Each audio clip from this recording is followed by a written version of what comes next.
Et Jean-Paul, non, Vas-y, simplement pour Pascal. dire, oui, simplement pour dire qu'on essaiera de montrer, surtout avec nos deux amis, on devrait peut-être réussir et passer effectivement le cap difficile de l'anémie postprandiale, parce que ce que l'on va se dire, nous l'avons évidemment, vous l'imaginez bien, nous l'avons préparé, et ce que l'on va dire est effectivement important pour montrer en réalité que tout ce développement durable n'est pas qu'une mode dans le secteur de la santé. Vous avez, j'ai le sentiment, j'espère qu'on arrivera également à le faire passer à nos amis, j'ai le sentiment que vous avez pas mal réfléchi à toutes ces questions et que vous avez des propositions à nous faire.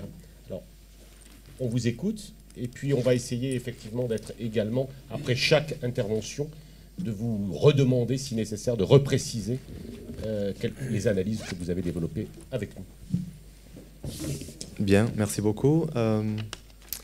Moi, à mon niveau, je vais faire une présentation assez générale de la problématique des médicaments en relation avec la pollution des eaux. Et puis, mes collègues préciseront certains aspects que je citerai ici. Et bien évidemment, au cours de la discussion, si vous voulez qu'on en revienne sur d'autres points, on sera à votre disposition. Donc, un contexte général sur les médicaments. Alors, je ne vous apprendrai rien sur les médicaments. De toute façon, j'en serai incapable. Par contre, je vais plus regarder la partie très environnementale de par ma formation.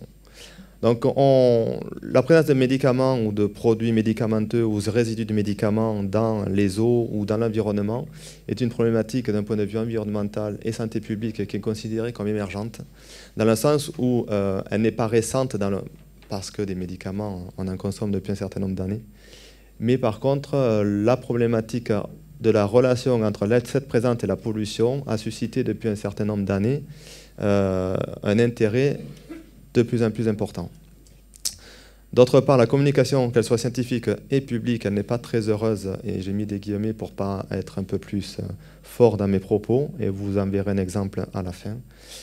Et il y a un certain nombre de connaissances qui est manquante de la part d'un certain nombre de communautés quand on considère le cycle de vie du médicament depuis sa production, sa consommation et après sa présence dans l'environnement. Il y a un manque de connaissances qui fait qu'on n'arrive pas à avancer suffisamment de manière importante dans la contamination. Donc, ce que je vais essayer de m'attacher à faire aujourd'hui, c'est par rapport aux connaissances que l'on a actuellement, c'est vous montrer ce que l'on sait, ce que l'on voit, ce que l'on pense, ce que l'on cherche et ce que l'on fait.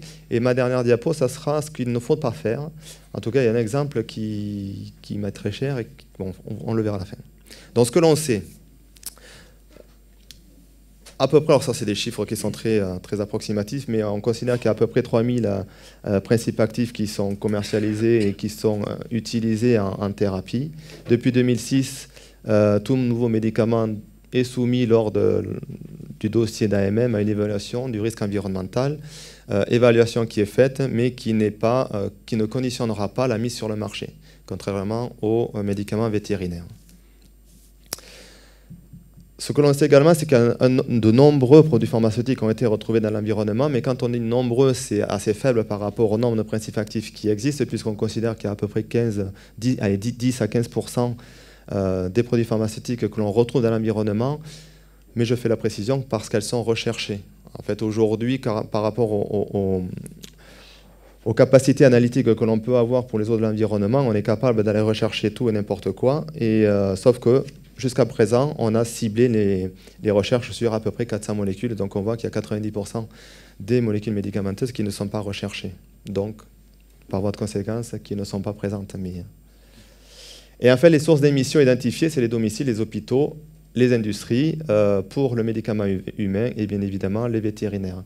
Alors en termes d'importance, c'est vraiment le domicile, l'hôpital et l'industrie, notamment en Europe. On pourra discuter éventuellement des pays en émergence où ce n'est pas le cas, mais en tout cas en Europe, on sait très bien aujourd'hui que c'est les domiciles. Donc les sources, je vous les ai représentées ici. Qu'est-ce qui se passe une fois que c'est consommé ou fabriqué? Ça rentre dans les réseaux d'assainissement et ensuite c'est rejeté dans l'environnement. En général, ça passe par un filtre qui est les stations de traitement des eaux. Et une fois qu'elles sont dans l'environnement, elles peuvent revenir dans la circulation et au contact des humains, soit via l'irrigation des sols, soit par l'eau potable, puisque de plus en plus, on va utiliser des eaux de rivière pour générer et pour fabriquer, pour produire de l'eau potable. Donc en termes de concentration, c'est ce qui est assez important, c'est que ce soit au niveau de l'utilisation ou bien de la fabrication, on est plutôt au milligrammes, voire au gramme par litre. Dans les eaux de rivière, on est un facteur 1000 inférieur, et dans les eaux potables, éventuellement, on est encore un facteur 1000. Donc entre la dose thérapeutique et la dose que l'on pourrait avoir dans une eau potable, on a quand même 1 milliard de fois plus faible. Donc la question qui se pose aujourd'hui, ça c'est bien établi, il n'y a plus de doute à ce niveau-là. On sait que les filtres, que ce soit les procédés de traitement des eaux usées ou les procédés de traitement pour fabriquer de l'eau potable, on sait qu'elles ne sont pas efficaces, ces procédés. Et donc il a été clairement établi que l'on retrouve des résidus de médicaments, soit dans l'eau potable, soit dans les eaux de rivière. Donc la question que l'on va se poser aujourd'hui, en tout cas nous à notre niveau, au niveau santé publique et au niveau environnemental, c'est est-ce que cette présence représente un risque pour les personnes qui vont être exposées soit à l'eau potable, soit à l'alimentation, soit via l'environnement. Alors ce que l'on sait, c'est que l'efficacité des procédés de traitement, je viens de le dire, n'est pas totalement efficace. Tout dépend de la molécule et du procédé. Les populations aquatiques, je viens de le dire, et le risque. Alors on va considérer deux types de risques, le risque pour l'environnement et le risque pour les humains, le sanitaire. Pour l'environnement, il est avéré. On a des exemples, je vais vous les montrer, mais il est également discuté. Je vais vous dire pourquoi. Pour l'homme, compte tenu de ce que je viens de vous dire, la différence entre la dose thérapeutique et la concentration que l'on a dans les eaux éventuellement potables, on considère aujourd'hui qu'il est peu probable. Donc je n'ai pas dit qu'il était nul, je dis qu'il est peu probable et je vous expliquerai également pourquoi. Je fais rapidement une petite parenthèse pour vous expliquer comment on fait l'évaluation de risque. Très globalement, c'est qu'on regarde une concentration que l'on va retrouver dans l'environnement. En parallèle, on estime un effet, à quelle concentration la molécule va avoir un effet sur un organisme environnemental. Et ensuite, on fait le rapport de cette concentration par cet effet. Et en fonction du rapport, on a un risque qui est négligeable, faible, modéré ou fort. Je ne rentre pas dans les détails, simplement pour vous expliquer le quotient de risque. Et ici, je vous ai représenté à peu près, il y a une petite centaine de molécules pharmaceutiques qui ont été testées. Et vous pouvez vous apercevoir que pour la grande majorité d'entre elles, le risque environnemental est considéré comme négligeable, voire faible. Et vraiment, très très peu d'entre elles, un peu moins de 5%, auraient un risque modéré à fort. Et quelles seraient-elles? C'est plutôt des dérivés hormonaux. Éthénylestradiol, estradiol et puis d'autres. Donc globalement, par rapport aujourd'hui aux méthodes qui sont utilisées pour évaluer le risque environnemental, on aurait les 95% des molécules pharmaceutiques qui auraient un risque faible, voire négligeable. Ceci étant, il y a quand même des contre-vérités, puisqu'on s'aperçoit, on a quelques effets qui ont été décrits et qui sont indiscutables. D'une part, ça c'est très connu, la féminisation des poissons due aux oestrogènes. Bon, mais tous les médicaments ne sont pas des hormones ou des dérivés hormonaux. D'autres exemples ont été cités, tels que le diclofénac, qui n'est pas un dérivé hormonal, qui a été impliqué dans la disparition des populations de vautours en Inde et au Pakistan. C'est un autre exemple environnemental.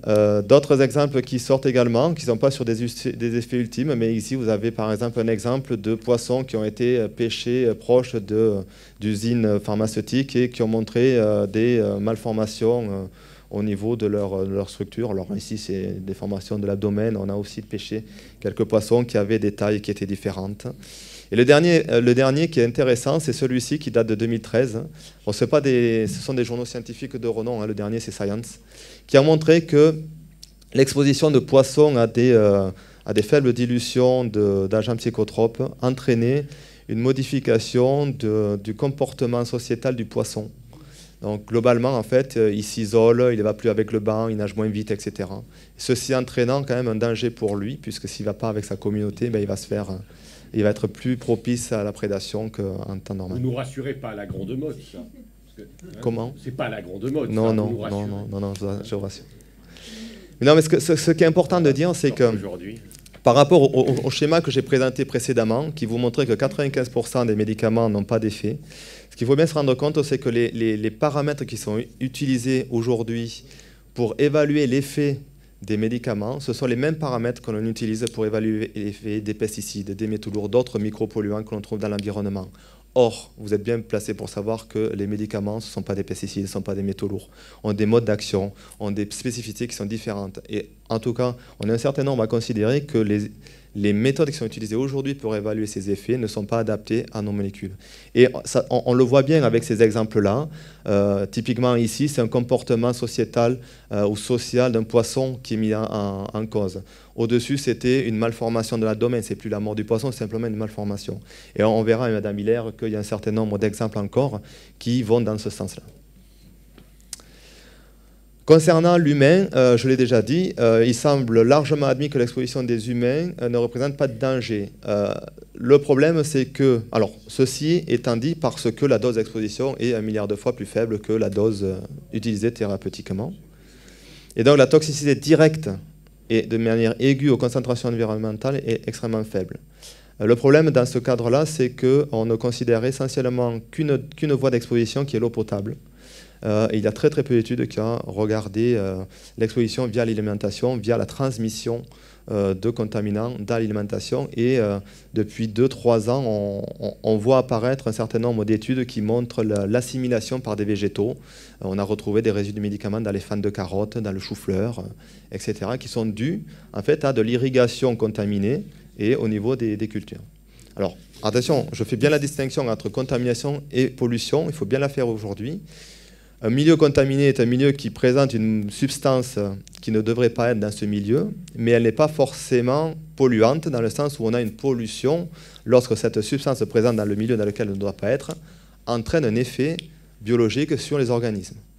D'accord ? Il faut bien faire la distinction entre contamination et pollution. Là, je parle de contamination, c'est-à-dire qu'on va trouver des traces de dérivés dans des eaux ou dans des végétaux. Donc, compte tenu de ce que je viens de dire, il y a ce que l'on cherche aujourd'hui. Donc, ce que l'on cherche aujourd'hui, c'est l'évaluation du risque sanitaire. Avancer dans cette évaluation du risque sanitaire, parce qu'aujourd'hui, on n'est pas capable de dire oui ou non, on a un risque pour la santé publique. Tout simplement parce qu'on a un grand nombre d'incertitudes. Ces incertitudes sont dues, je l'ai dit, aux voies d'exposition. On ne regarde actuellement que l'exposition immédiate, aiguë. On a peu d'études qui regardent l'exposition à long terme, sur du multigénérationnel. Je l'ai également dit, c'est la mesure d'effet qui, pour un certain nombre d'entre nous, n'est pas la plus adéquate. Et les deux autres points qui sont les effets croisés.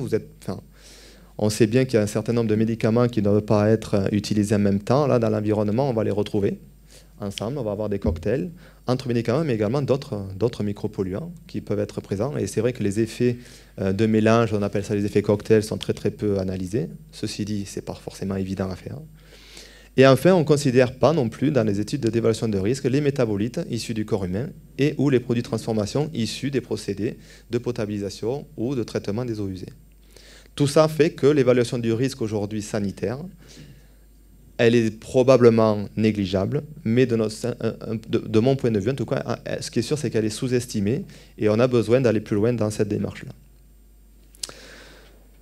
Donc ce que l'on cherche également, c'est des solutions pour réduire, dans la mesure où on ne sait pas ce qui peut se passer, où on n'a pas de certitude sur le risque. Qu'est-ce qu'on peut essayer de faire? C'est essayer d'agir de sorte de diminuer la présence dans l'environnement. Si on la diminue, forcément, on va diminuer l'exposition.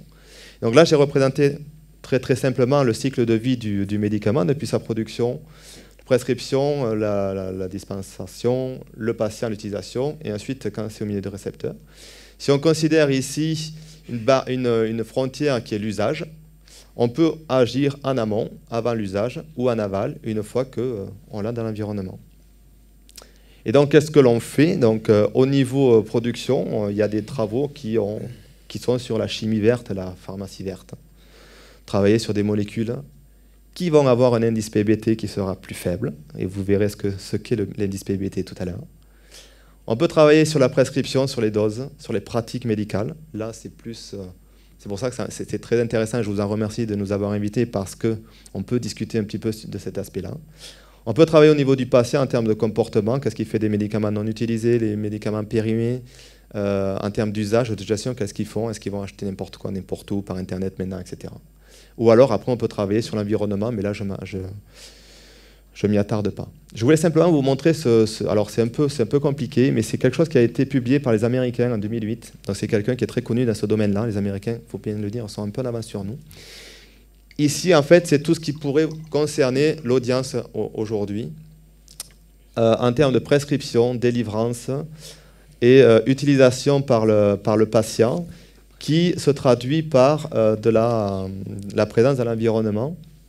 Et en fait, ici sont représentés certain nombre de paramètres qui font qu'on pourrait avoir, ou ça peut se produire, ça peut résulter d'une surconsommation, ou en tout cas d'une augmentation de la présence dans l'environnement. Alors, je ne vais pas tous les décrire, mais bon, il y a un certain nombre au niveau de la prescription, au niveau de la délivrance. Alors, c'est vrai qu'on se pose beaucoup de questions sur la délivrance. Est-ce qu'il n'est pas pertinent de délivrer à la pilule plutôt qu'à la boîte?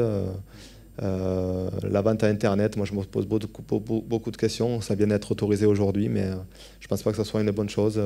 On a quelque chose qui se fait dans les traitements chroniques. Plutôt que de diminuer les quantités, on augmente les quantités sur les traitements chroniques. Ça aussi, c'est une...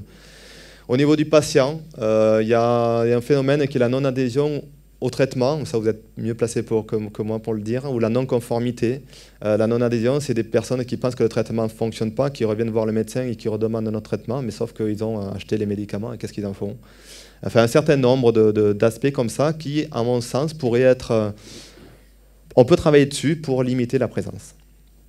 Donc ça aussi, on pourra en discuter, mais je ne vais pas prendre la parole trop loin. Et ensuite, ce que je voulais terminer, c'était ça. Je pense que c'est ce qu'il ne faut pas faire, et je me mets dans le lot parce que même nous, scientifiques, on a parfois de la communication qui n'est pas très heureuse. Et alors les deux dernières communications qui datent de 2013, là, pour moi, c'est quelque chose qui est terrible parce que si on s'arrête, et il y a beaucoup de gens qui s'arrêtent au titre uniquement, des gros titres. Hein. Celui-ci, c'était un éditorial dans Libération. On a de vrais problèmes liés aux résidus de médicaments, c'était le titre. Sauf que quand vous alliez réellement dans le contenu de l'article, il y avait une phrase d'un traiteur d'eau qui disait que parfois, ils avaient certains problèmes pour traiter des micropolluants, et notamment, parfois, quand il y avait des résidus de médicaments, on pouvait avoir des problèmes de traitement. Il y avait cette phrase-là, et l'article, c'était le titré comme ça. Et le deuxième, que je pense que vous connaissez, c'est il y a un mois, c'est sur 60 millions de consommateurs, qualité de l'eau à qui faire confiance. Quand on ouvrait, il y avait des traces de médicaments dans l'eau minérale. Voilà. Sauf que quand on va, encore une fois, dans l'intérieur de l'article, ils ont analysé 15 eaux potables sur 8 qui viennent de sources mais totalement différentes en termes d'hydrogéologie, en termes de sources, etc. Ils trouvent la même substance qui était le tamoxifène. Alors nous, on sait qu'en termes environnementaux, l'analyse, c'est impossible.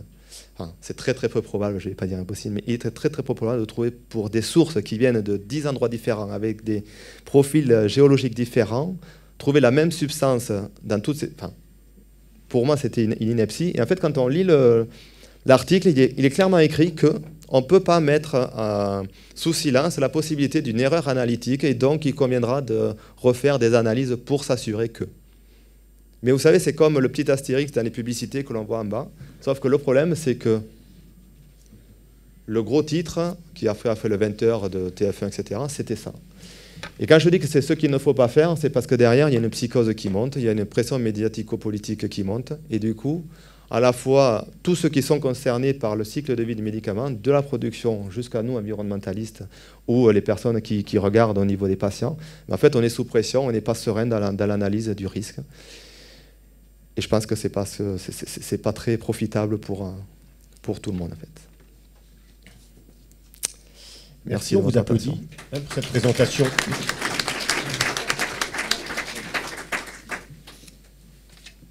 Alors, réaction, et Thomas Sagnier va peut-être un de nos grands témoins, mais peut-être également Olivier. Merci pour cette présentation qui est très claire. Moi, j'avais une question liée à cette présentation. C'est, vous parlez à la fois qu'il y a un manque, on a l'impression qu'il y a un manque de données quand même générales sur la capacité, au fond, qui permettrait au fond d'évaluer le risque exactement. Donc ma première question, c'est est-ce qu'on utilise les bons outils? Et sinon, quelles sont les pistes effectivement pour utiliser les outils adéquats qui permettraient de mesurer plus exactement ce risque? Vous avez évoqué que lors de l'AMM depuis 2006, des indicateurs d'impact sur l'environnement sont donnés. Est-ce que c'est suffisant pour, là aussi, évaluer le risque pour l'environnement et pour l'homme de manière générale? Est-ce que, à votre avis, est-ce que l'Agence nationale de sécurité du médicament a pris toute la mesure de ce risque qui est hypothétique à avérer? J'imagine que les autres intervenants vont préciser ça. On va avoir des précisions sur l'étranger. Donc, voilà un peu la première série de questions. Et la dernière chose, c'est vous avez noté dans une de vos slides, c'est au fond le rejet dans l'environnement de molécules. Et alors, vous avez évoqué justement de manière chronique. Et si on pouvait revenir sur la slide, une des premières slides que vous avez présentée, parce que je pense que... Alors, c'est après vos tableaux, je pense.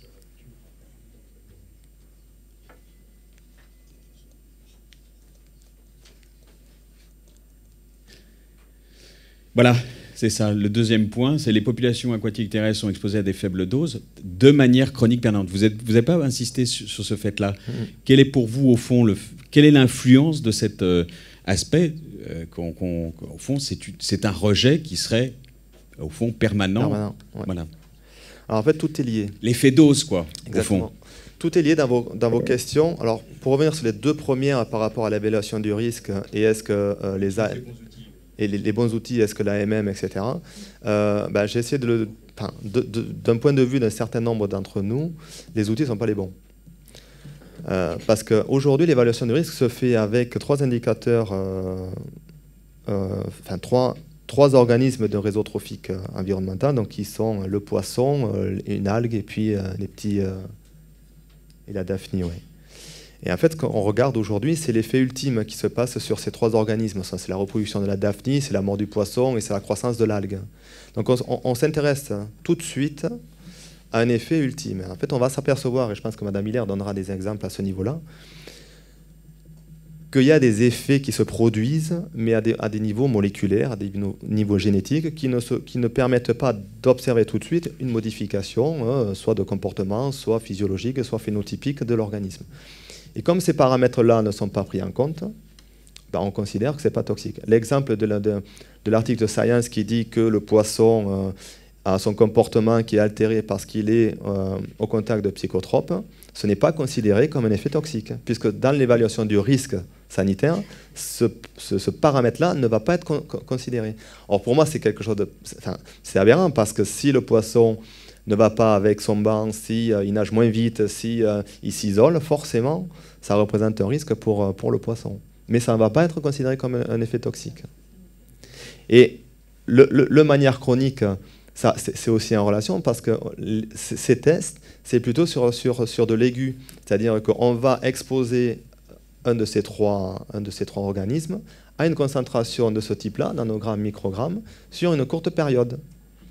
Or, comme on l'a vu, ces doses-là sont très très faibles par rapport à un effet thérapeutique, donc obligatoirement, il n'y a pas d'effet sur l'organisme, d'où 95% des médicaments.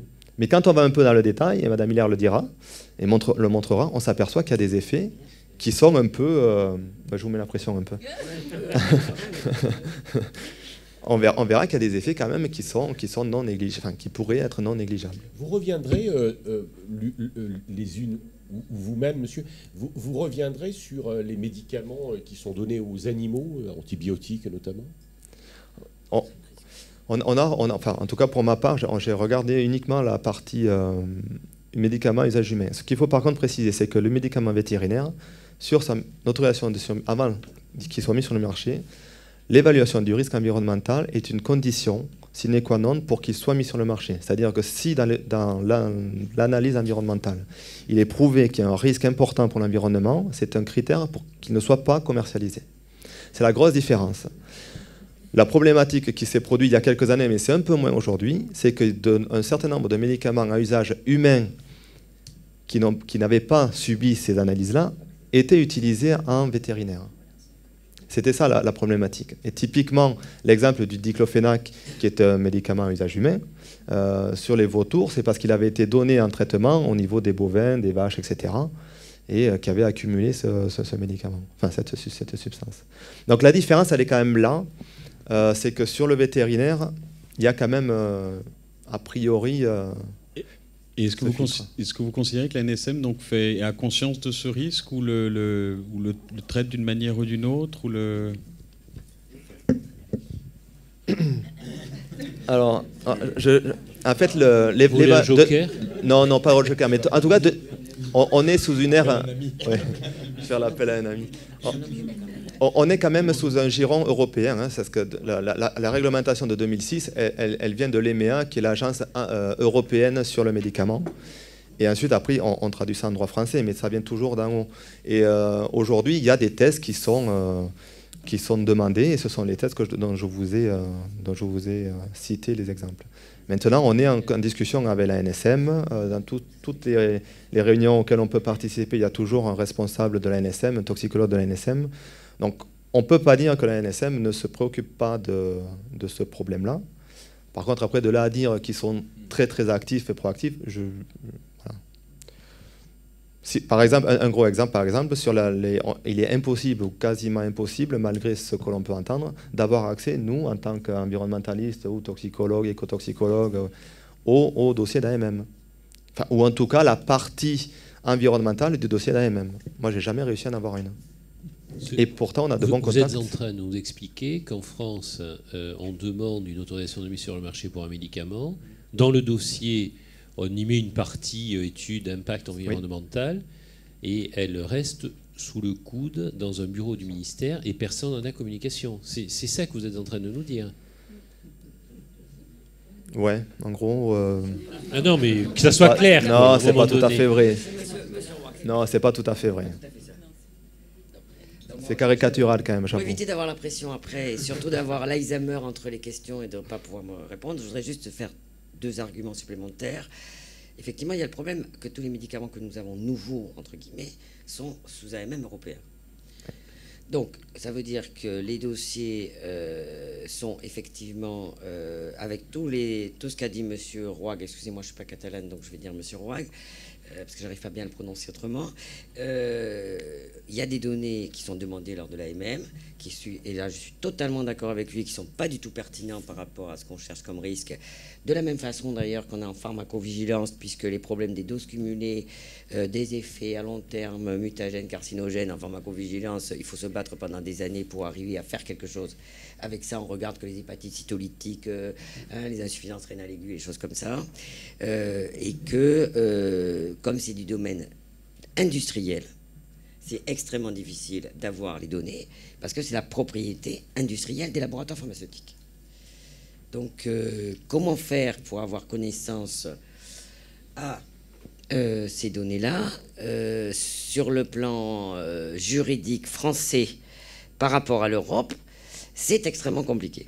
Je vous le dis, c'est extrêmement compliqué, parce que moi, je travaille dans des groupes d'experts à la NSM, et je viens d'être nommé à un groupe qui a commencé il y a 1 mois. Donc, on a eu une réunion où j'ai effectivement vu dans le dossier qu'on m'a fourni quelques données concernant la Daphné, les sols, l'algue, dont le nom j'ai oublié, etc.,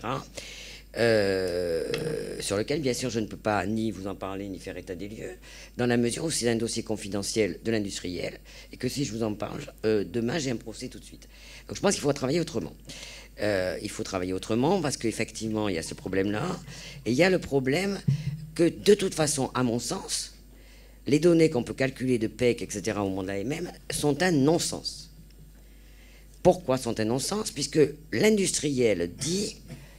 texto, à peu près, hein, je simplifie, vous me reprendrez si je dis une bêtise, ou vous, Madame Taillefer, dit voilà, je vais vendre, je vous dis n'importe quoi, 1 tonne de médicaments. Donc il y a 1 tonne de médicaments qui va être avalée par les patients ou jetée à la poubelle, ce qui finalement pour l'environnement revient au même. Donc déjà là, on n'a plus de problème de calculer combien ils en ont pris. Et donc je vais avoir un PEC, un PEC-N à 0,01, 0,1, peu importe. Et puis voilà. Et puis ils n'ont pas mesuré. Donc on mesurera après. Or, par définition, quand ils vont avoir l'AMM, moi j'aimerais qu'ils m'expliquent pourquoi les doses, les quantités qui vont être prescrites sont 4 fois, 5 fois 6 fois supérieur, 10 fois supérieur, puisqu'ils vont faire un marketing d'enfer pour vendre leurs nouveaux médicaments. Donc ça, c'est le premier problème. Donc déjà, on a des PEC et des PECN qui, potentiellement, mathématiquement, vont... Excusez-moi, mais c'est quoi le PEC et le PECN? Ah, c'est ce que... Ah, pardon, excusez-moi. C'est juste... C'est les concentrations qu'on peut prévoir dans l'environnement. C'est-à-dire, je mets... voilà, je donne... on a des patients qui ont pris donc 1 tonne, et je m'attends à voir dans l'environnement, dans les eaux de rivière, n'importe quoi, je simplifie. En fait, on peut évaluer la concentration potentielle dans l'environnement en fonction de la consommation, en fonction de la métabolisation, en fonction de la dilution, par rapport à la localisation, etc. C'est prédictif. C'est vraiment très prédictif. Et ce que Mme Hiller dit, c'est qu'aujourd'hui, on se base essentiellement sur cette prédiction. Or, on va dire, dans de nombreux cas, cette prédiction n'est pas du tout en relation avec la réalité. La concentration environnementale mesurée pour un certain nombre de médicaments est complètement différente de la concentration environnementale prédite. Voilà. Et de toute façon, sur les nouveaux médicaments, c'est toujours comme ça, pour une raison simple, c'est un problème de prix. Et c'est un effet prix-volume par rapport à la charge de la recherche pharmaceutique. Donc chaque fois qu'il y a un nouveau médicament, le laboratoire, effectivement, prévoit une consommation X, en sachant très bien qu'avec cette consommation X, le laboratoire essaie d'obtenir un prix le plus élevé possible, et que lorsque le médicament sera mis sur le marché, ça ne sera pas X qui sera consommé, mais ça sera 3, 5, 10X par rapport à ce qui avait été prévu. Mais ça, c'est le jeu habituel de l'industrie pharmaceutique, bon, qui n'est pas complètement illogique, hein. Chacun défend son bout de gras. Il faut peut-être qu'on avance. Il y a d'autres questions oui. Très vite, une petite question, parce que pour rester extrêmement terre-à-terre, on comprend bien que le problème est extrêmement complexe, mais pour les médecins qui sont dans la salle et éventuellement les établissements de santé, qu'est-ce qu'on peut faire? Alors, il y a plusieurs pistes, hein, mais est-ce qu'on peut essayer de passer un message pour que les acteurs qui viennent autour de cette journée-là sachent en repartant qu'est-ce qu'on peut faire demain dans notre job quotidien en établissement ou en cabinet pour faire évoluer les choses? Parce qu'on comprend bien qu'il y a des choses d'ordre politique, d'ordre de l'Europe, pour faire évoluer les autorisations de mise sur le marché. On en est bien conscient, mais là, on est un peu impuissant quand même, hein. Ça fait quelques années qu'on travaille ensemble pour essayer de porter des projets de loi sur le sujet, mais ça, ce sont des projets à 5 ou 10 ans.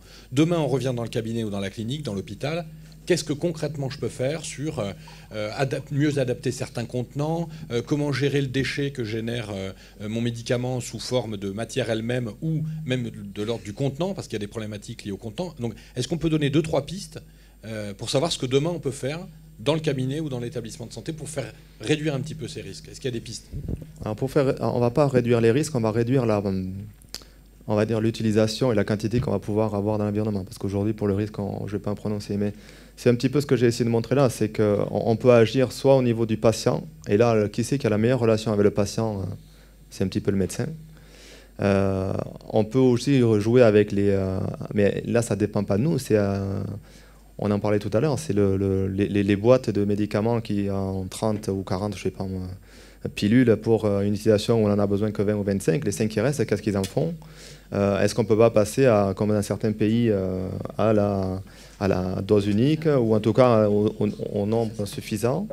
Il y a aussi au niveau de la prescription, peut-être au niveau de la pratique médicale, au niveau hospitalier ou même au point de vue officine, on va voir avec l'indice PBT qu'il y a certains médicaments qui peuvent avoir des activités thérapeutiques équivalentes. Si on pouvait plutôt utiliser celui qui a un comportement environnemental un peu meilleur que l'autre, ça peut être ça, mais ça sera redit. Voilà, il y a un certain nombre d'actions, j'ai essayé de les résumer ici, qui peuvent être faits en amont. Mais ce qu'il faut bien comprendre quand même, c'est que la contamination, elle provient de l'utilisation par le patient. Et si on arrive à modifier la consommation et le comportement d'une façon ou d'une autre, déjà on va y gagner. Après, si vraiment il n'est pas question d'interdire les gens de se soigner, il n'est pas question d'interdire les industriels de fabriquer des nouvelles molécules, etc. Nous, après, on peut toujours travailler en aval. Alors, une question ici, 2 questions. Voilà, allez-y Dominique. Juste une question, parce que j'aime bien l'intervention d'Olivier, dire, après tout, le médecin que je suis demain, qu'est-ce qu'il peut faire? Alors moi, il y a une chose déjà que j'ai repérée, c'est de dire, effectivement, on peut réinciter nos patients à ramener leurs médicaments chez le pharmacien.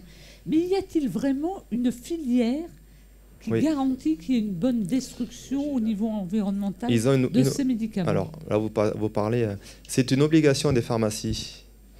Vous ramenez votre médicament à la pharmacie, c'est une obligation à la pharmacie de passer par Cyclamètre, qui est la filière de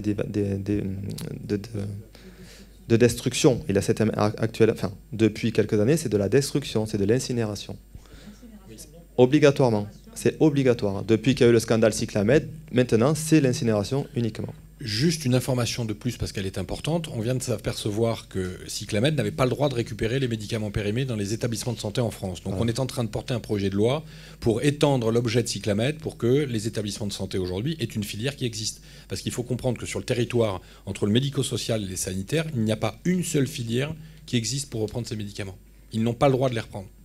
Donc les plus vertueux d'entre eux les mettent dans les dasseries, déchets d'activité de soins à risque infectieux pour qu'ils soient incinérés, et ça a un certain coût, vous l'imaginez, et les autres font ce qu'ils peuvent. Voilà. Alors, une question, et puis on va passer. La dernière. Pourquoi au niveau des centres d'épuration, on ne peut pas améliorer, parce que tous ces produits sont transportés dans les eaux usées, et pourquoi au niveau des centres d'épuration, on ne peut pas épurer encore mieux les produits, les déchets? Vous pouvez, le problème c'est le coût. Et ce qu'il faut bien comprendre, c'est que le problème qu'on a aujourd'hui, c'est que quand on améliore le procédé pour une catégorie de substances, on le détériore pour une autre. C'est ça qui est embêtant. Là, très simplement, on a fait alors il y a des études qui ont montré que simplement en augmentant le temps de séjour dans une station, simplement, on pouvait améliorer. Mais on n'arrive pas par le procédé aujourd'hui des stations d'épuration à éliminer, parce que, je ne l'ai pas mis, mais sur la totalité des médicaments aujourd'hui qui ont été testés, vous en avez, allez, on va dire, 50% qui sont éliminés à plus de 80%, mais il y en a 50 autres qui sont éliminés à moins de 50%. Donc après, les traiteurs d'eau, ils peuvent mettre des procédés pour lesquels on est tranquille, on peut tous les absorber sur des surfaces, on peut oxyder, on peut faire. Maintenant, est-ce que la population va être prête à payer 2 fois le prix de l'eau, etc. Une petite question simple, mais très pratico-pratique, parce qu'on a dit tout et n'importe quoi sur le problème du générique. Y a-t-il aujourd'hui une étude ou plusieurs, générique versus Princeps, sur l'impact environnemental? Non.